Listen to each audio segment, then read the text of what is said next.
In this chapter, you will learn about the founding mothers and find out which ones were FMILFs. Not fire until you see the whites of their eyes. Become increasingly skeptical of the author's scholarship.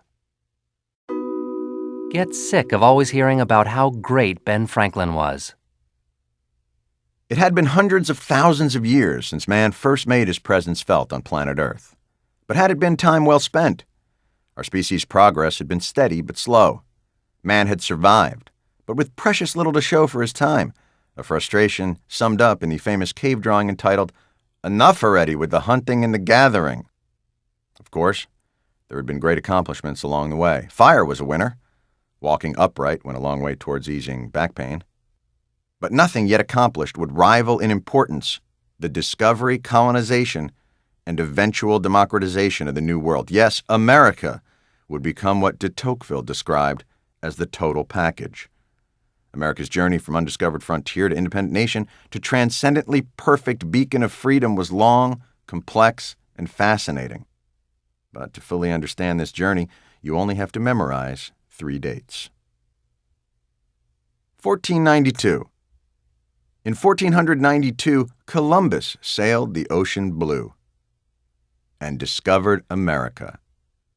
Now, some have argued Columbus actually discovered the West Indies, or that Norsemen had discovered America centuries earlier, or that you really can't get credit for discovering a land already populated by indigenous people with a developed civilization. Those people are communists. Columbus discovered America. 1620. In 1620, the Pilgrims landed, dressed real queero. The next great date in the history of American democracy marked the Pilgrims' establishment of the first successful New World colony. Now, some have argued the first established colony was actually the ill-fated Roanoke colony, or the slightly better-fated Jamestown colony. Those people are mentally ill. Roanoke and Jamestown do not count, because both settlements lacked the key ingredient necessary for the successful colonization of America: religious fanaticism. Plymouth succeeded because its inhabitants did not come to the New World searching for glory, adventure, or hot man-on-Indian action.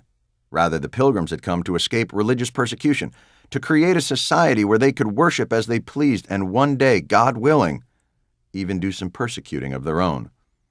Said John Winthrop, the first elected leader of the Plymouth colony, In England, we were looked upon crossly for what they deemed our most unusual form of Puritan orthodoxy. Well, I say unto those whose gaze be deemed disapproving, you call that persecution? Dirty looks? Watch as I have this young girl burned alive for having hiccups.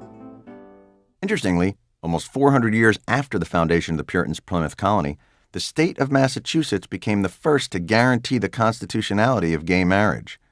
This act was misconstrued as a bold move forward in the cause of equality, but in reality was just a hilarious fuck you to the Pilgrims. 1776. In 1776, the Declaration of Independence was signed. Dix. Finally, the date of destiny, July 4th, 1776. The day America officially broke with England. The day brave patriots signed a document stating, "We hold these truths to be self-evident, that all men are created equal." The date most historians refer to as democracy's money shot. But was our journey to independence inexorable? Or had it been, as some have claimed, exorable? Consider this remarkable fact. The United States of America, the greatest country in the history of the world, would not exist had England simply been less stingy with the chamomile.